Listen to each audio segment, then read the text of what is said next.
Que la paix soit sur vous. Je vous adresse cette allocution ce soir, en dehors de Côte d'Ivoire, pays que j'ai quitté au soir de la rencontre entre deux briscards de la politique ivoirienne, Alassane Dramane Ouattara et Henri Konan Bédié. Deux anciens ennemis devenus amis, puis redevenus ennemis avant de redevenir récemment amis, entre guillemets, dans un feuilleton, dans une logique digne des feux de l'amour, amis après avoir constaté, avec visiblement une grande légèreté, le nombre de morts qui ont été sacrifiés pour les caprices de politiciens qui ne recherchent qu'une seule chose, le pouvoir. Dire cela ne signifie pas que je m'oppose de manière systématique au dialogue entre ennemis.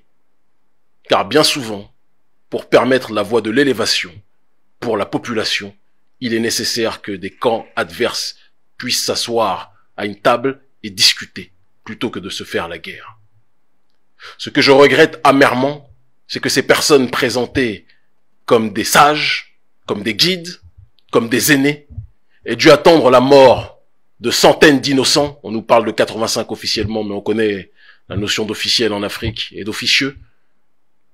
La mort de centaines d'innocents, instrumentalisés, manipulés de part et d'autre, pour qu'ils décident de se réunir autour de macarons, de refaire la pluie et le beau temps à la face du monde. Je suis parti aussi parce que tout le monde le sait, j'étais venu pour changer une recette, pour contribuer au changement d'une recette. À la recette d'un gâteau qui se nomme France-Afrique. Un gâteau qui, depuis un certain nombre de temps, intoxique beaucoup trop de gens sur le continent africain. Un gâteau qui fait que certaines personnes, certaines parties ont la part belle, pendant que la population de manière générale est asphyxiée, alors que ce sont les éléments de son sol qui sont utilisés pour que ce gâteau puisse être réalisé. De France-Afrique, je voulais arriver à Afrique-Afrique. Et donc, par conséquent, comprenant que la Côte d'Ivoire est la capitale centrale en ce début de XXIe siècle de ce néocolonialisme français, lorsque un certain nombre de frères et de sœurs m'ont parlé du fait que le départ de Ouattara pourrait être une opportunité pour que l'on puisse changer le cadre du système dans lequel nous vivions, j'étais plus que jamais partant et prêt à risquer ma vie, raison pour laquelle j'ai bravé des interdits en traversant le Togo, où je suis persona non grata par la dictature de Faure Gnassingbé, en traversant le Ghana et en traversant la Côte d'Ivoire, où là aussi, suite à mes mobilisations contre le néocolonialisme, j'étais de manière injuste et immorale interdit par le régime de Alassane Dramane Ouattara. Mais lorsque je suis venu, il y a 3 semaines de cela maintenant, pour être plus précis, le 24 octobre, j'ai eu l'occasion de discuter avec bon nombre de figures et de responsables, de cadres des partis d'opposition. Tous les jours, des discussions âpres. Pour certaines parties, des discussions chaleureuses. Et parce que je ne veux pas mettre en danger les personnes qui ont fait preuve de grande fraternité, qui m'ont reçu avec les honneurs, qui m'ont reçu avec beaucoup d'amour, je ne les citerai pas parce que l'on sait que sous le régime de la Ouattari, être allié ou ami de Kémy Séba n'est pas forcément bien vu par le régime dictatorial dans lequel ils vivent. Mais j'ai rencontré aussi une grande partie de gens au sein de l'opposition, et je pense qu'on doit être capable de le dire, qui n'avaient pas pour projet de changer la France-Afrique. Ce gâteau, ils aiment ce gâteau. Ils voulaient juste prendre une part dans ce gâteau et bouger celui qui était le détenteur majoritaire en Côte d'Ivoire de ce gâteau. En l'occurrence, Alassane Dramane Ouattara. Or, tout le monde le sait. Je ne suis pas venu et je ne combats pas depuis des années Alassane Dramane Ouattara pour l'homme qu'il est. Je me moque de lui. Peut-être même que Alassane Dramane Ouattara peut être quelqu'un de sympathique. Mes proches me disent qu'il est un sanguinaire. Et j'ai tendance à croire mes proches. Mais géopolitiquement parlant, Alassane Dramane Ouattara est l'instrument numéro 1 d'un système néocolonial qui l'a précédé. Il est important de le rappeler. Et tant que nous ne bougerons pas les lignes de ce système, la Côte d'Ivoire continuera de connaître les drames qu'elle connaît depuis si longtemps. Mais j'ai rencontré face à moi des personnes qui étaient sourdes au sein de la classe politique, pas de la jeunesse, c'est très important de le préciser, au sein de la classe politique, au sein de l'opposition, des personnes qui étaient sourdes à cette volonté de changement et qui ne voulaient qu'une seule chose, le départ de Ouattara pour le remplacer et manger leur part de ce gâteau infect nommé France-Afrique. Parallèlement à cette réalité, j'ai rencontré des jeunes pleins de vitalité, des jeunes frères et des jeunes sœurs pleins d'amour, pleins de patriotisme, pleins d'amour pour l'Afrique, très loin de la xénophobie, des gens de toute ethnie, des Baoulés, des Bétés, des Sénoufos, des Malinké, des Abourés, qui ne se voyaient pas en fonction d'une ethnie, mais en fonction d'une appartenance commune et d'un destin commun, l'Afrique. Ces individus m'ont accompagné, ont marché à mes côtés, m'ont protégé, ont pris soin de moi au péril de leur vie. Et ces jeunes Ivoiriens sont l'avenir de la Côte d'Ivoire et sont l'avenir du continent africain. Au contraire de cette élite qui est, je le souhaite de toute mon âme, le passé décomposé du continent africain. Certains me demandent, Kémy, pourquoi te focalises-tu sur la France-Afrique? Ce n'est pas le problème de la Côte d'Ivoire. Le problème de la Côte d'Ivoire, c'est que des Burkinabés envahissent le pays. Le problème de la Côte d'Ivoire, c'est que l'opposition, et là je me fais le relais de Malinké ou de Dioula qui dit cela, l'opposition est jonchée, habitée par des xénophobes. Et je souris.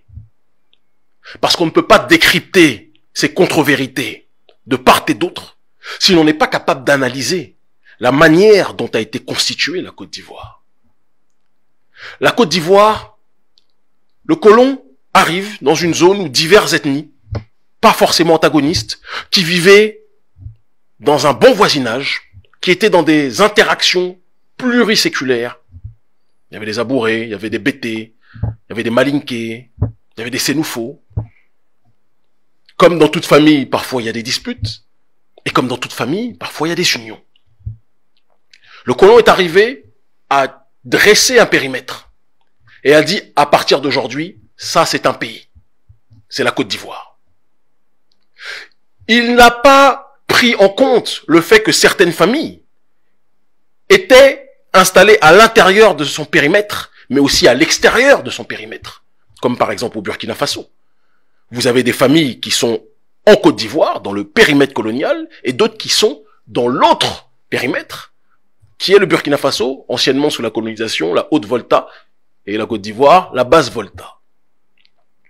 Il n'a pas pris en compte ces réalités. Il a dessiné un pays en fonction de ses intérêts, et il a fait en sorte que le découpage et la structuration administrative de ce pays puissent par la suite lui servir. Parce que dans le système colonial de manière générale, et c'est très important que tous les frères et sœurs de mon peuple, mais aussi d'autres couleurs, qui sont liées à une douleur qui est la nôtre, qui se sentent concernés par le combat, c'est très important que vous compreniez ces éléments. Nos pays ont été façonnés de manière à ce que tout soit centralisé dans les capitales coloniales, bien souvent.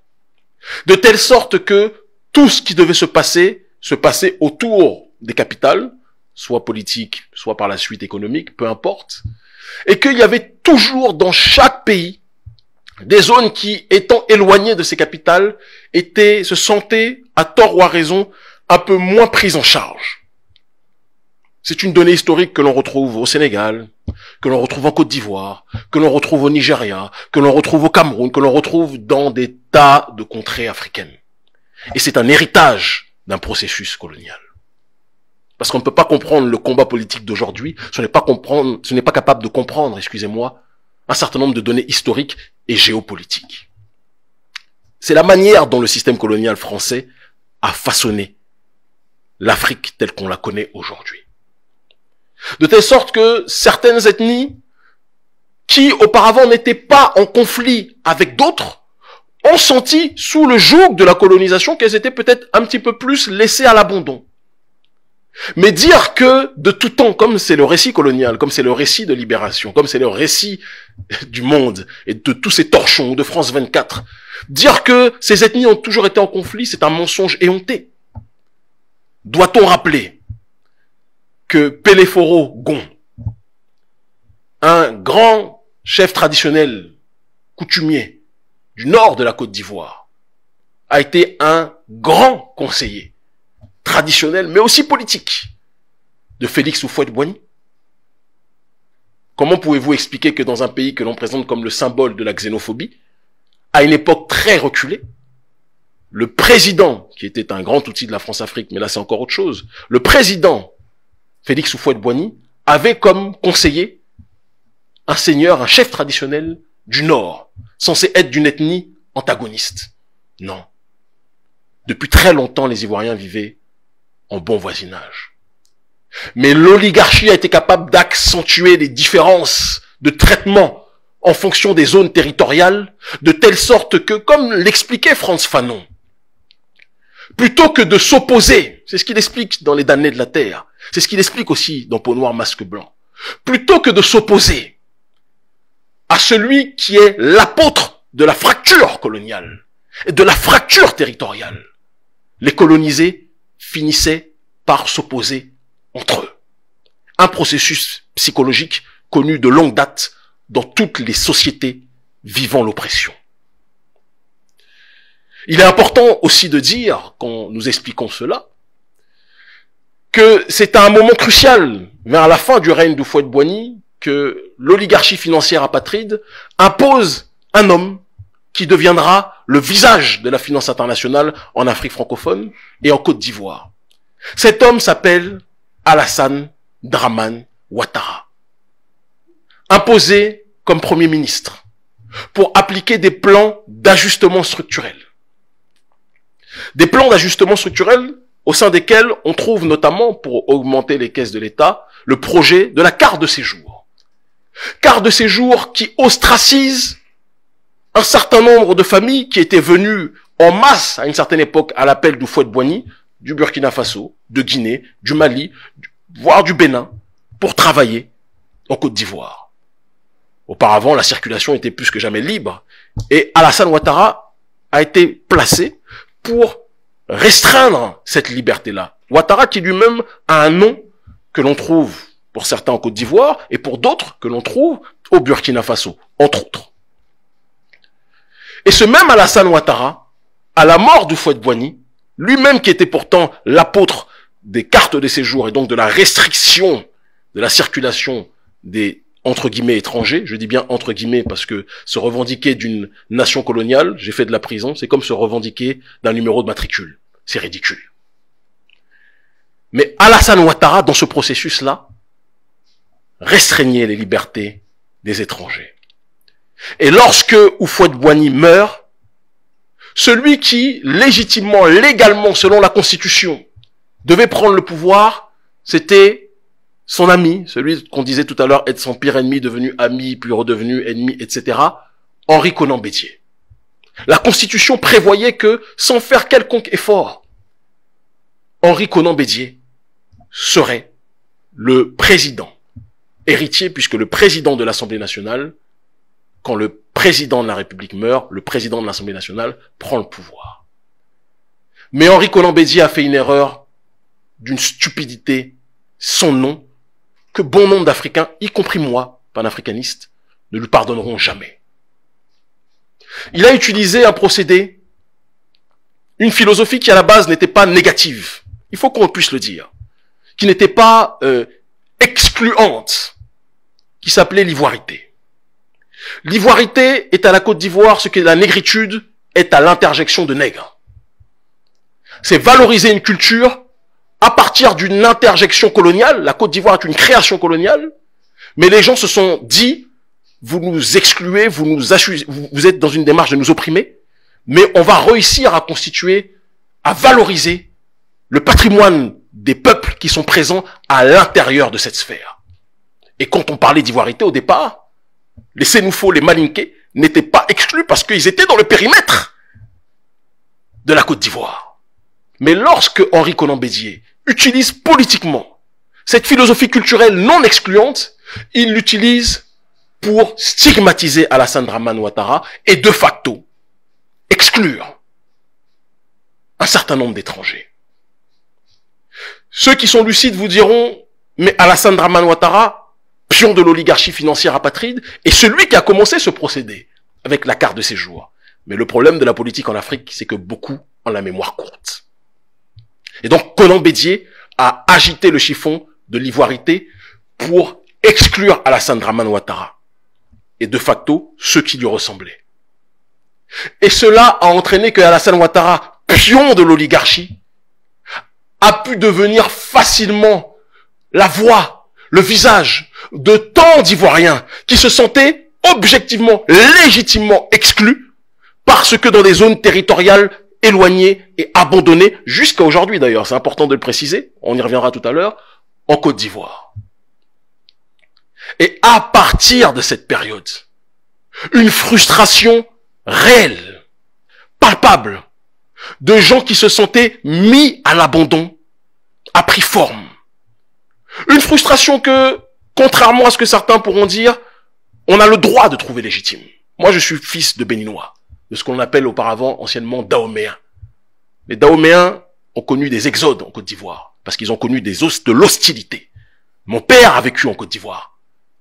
Il a joué au foot pendant des années en Côte d'Ivoire.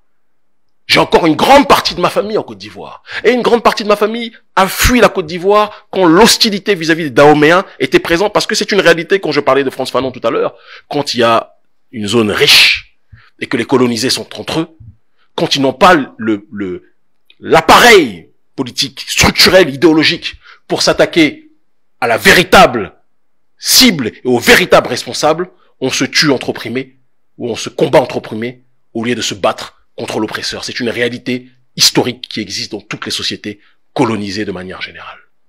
Et donc, ce sont tous ces facteurs accumulés qui ont entraîné le processus de l'affrontement entre les diverses fractions composant la Côte d'Ivoire, fractions manipulées de manière malheureuse par des oligarques tels que Alassane Dramane Ouattara, représentant de l'élite financière apatride, qui leur a fait croire que, en étant de son côté, la souffrance de populations du Nord ostracisées finira par être plus que jamais vengée. Le drame de tout ça était que le camp d'en face, lorsque l'on analyse la situation de Laurent Gbagbo, bon nombre de membres nés dans le Nord, de membres appartenant au Nord de la Côte d'Ivoire, avaient des postes de très haute responsabilité sous Gbagbo. Preuve que nous n'étions pas dans une question de les nordistes étrangers contre le reste. C'était beaucoup plus complexe que cela. Mais il y a une responsabilité collective de la classe politique ivoirienne de n'avoir pas su gommer de manière définitive ce problème de l'ivoirité qui a permis aux agents de l'élite financière apatride de surfer sur le sentiment d'exclusion d'une partie de la population. En tant que panafricaniste, je ne pourrais jamais être du côté de ceux qui, lorsqu'ils voient un autre Africain, sont capables de l'appeler étranger, sachant que l'on se revendique de nations qui elles-mêmes sont par le colon créées. Et mon rêve, notre projet, à nous autres panafricanistes, c'est que ces prisons coloniales deviennent par la suite des entités dépassées dans le cadre, comme le disait Cheikh Anta Diop, de l'État fédéral africain. On sera dans une obligation de regarder en priorité beaucoup plus ce qui nous unit que ce qui nous sépare. Ceux qui se font la guerre aujourd'hui en Côte d'Ivoire, dans les rues, pour des politiciens qui, eux, sont bien bunkérisés, sont bien protégés, fument leurs cigares, mangent leurs macarons, mangent leurs 3, voire 4, 5, quand on voit la dégaine de certains, 4, 5 repas par jour, pendant que d'autres meurent sous les balles, ou en se faisant découper par des milices de microbes, qui ne sont même pas forcément des milices, contrairement à ce qu'on pense, de nordistes. Bien souvent, ce sont des miliciens étrangers, assimilés à tort ou à raison à des djoulas, d'accord, qui sont présentés de manière générale comme des miliciens djoulas, et qui poussent par la suite les autres populations à se dire, dès qu'on voit des djoulas, potentiellement parlant, il y a des microbes, et donc on doit se défendre, et cela entraîne les affrontements que l'on connaît. Et ce processus ces politiciens sont responsables. Mais tous ces gens qui se battent, lorsqu'on les emmène dans d'autres contrées du monde, on les voit pour ce qu'ils sont, des Africains. On ne les voit pas pour Djoula, Bété, Annie, Malinké, Sénoufo ou autres. On les voit pour ce qu'ils sont, des Noirs. Et c'est ça le grand désespoir actuel que je peux voir en Côte d'Ivoire. Panafricaniste et anticolonialiste que je suis. Certains, pour la quête de pouvoir, ont mis en avant l'aspect ethnique, plus que jamais, en se disant que si ils sont capables d'agiter ce chiffon-là, leurs ethnies leur permettront d'accéder au pouvoir. Nous devons briser cela. Et c'est pour ça que je demande à la société civile ivoirienne de ne plus jamais sortir, quelle que soit votre ethnie, pour des politiciens qui vous oublieront dès lors qu'ils auront acquis une nouvelle part de pouvoir. Je vous en supplie. J'ai vu des scènes qui m'ont donné la nausée. J'ai vu des gens découper des têtes et jouer au foot avec ces têtes sur le sol ivoirien.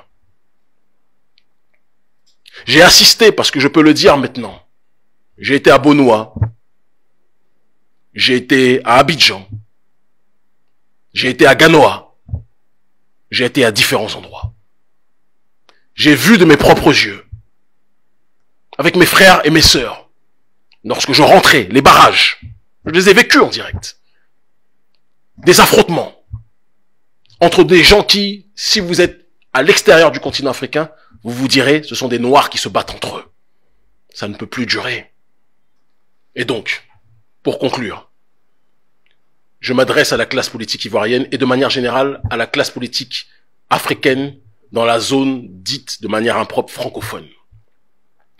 Tant que vous ne remettrez pas en question la France-Afrique, tous vos débats seront puérils, stériles, inopérants et coûteront la vie de vos populations. Et il arrivera un moment, si vous ne prenez pas les responsabilités qui vous incombent, de vous retourner contre l'oppresseur principal. Il arrivera un moment où, avant de s'occuper de l'oppresseur principal, la population finira par s'occuper de vous.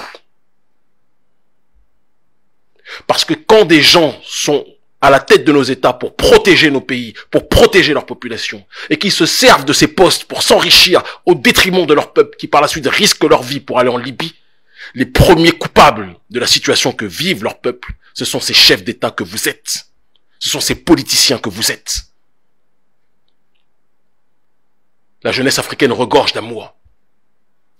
La jeunesse africaine regorge de patriotisme. La jeunesse africaine voit toutes les autres populations du monde avancer, se développer. Certains se disent, oui, la souveraineté n'est pas le problème, on veut le développement. Mais ces abrutis ne savent pas qu'il ne peut pas y avoir de développement sans souveraineté. Et nos chefs d'État ne veulent pas de la souveraineté, parce qu'ils ont des bakchiches en bradant nos ressources aux étrangers. Et quand je dis étrangers, je parle de l'oligarchie occidentale et non pas d'autres Africains que certains politiciens passent leur temps à stigmatiser. J'ai fait ma part. Je suis venu et je suis parti dans des frontières de Côte d'Ivoire encore moins solides que la plus faible de toutes les passoires. Je suis rentré, je suis sorti et je reviendrai le moment venu quand nécessaire, quand les gens du côté de l'opposition ou du côté de la sphère politique, de manière générale, seront prêts à s'attaquer aux véritables ennemis. Il n'est jamais trop tard pour se réveiller. Il n'est jamais trop tard, même pour les marionnettes, comme Dramane, pour se rebeller. J'ai vu un discours de Alassane Dramane Ouattara, je l'ai senti très crispé, qui m'a beaucoup fait sourire. Les gens l'ont surnommé Alassane Dramane Seba. Lorsqu'il a commencé à dire aux journalistes qui commençaient à lui dire « mais votre troisième mandat, c'est un petit peu compliqué », les journalistes français, il leur a dit « arrêtez d'imposer vos normes occidentales aux réalités africaines ». Et puis vous devez arrêter d'imposer les normes de l'Occident aux Africains. Nous sommes suffisamment majeurs pour gérer nos pays. Nous le faisons en fonction de nos objectifs. La Côte d'Ivoire est un pays qui est sorti de crise, qui a besoin de stabilité, et c'est au nom de cette stabilité que j'ai personnellement accepté de faire ce mandat auquel j'avais renoncé. Donc je crois que ça suffit comme ça. Je vous remercie. Dramane, Il faut aller au bout de ce raisonnement. Tu as été façonné par l'oligarchie occidentale, de A à Z. Mais il n'est jamais trop tard pour couper le fil avec le marionnettiste et sortir par une porte honorable. L'Afrique libre ou la mort, nous vaincrons.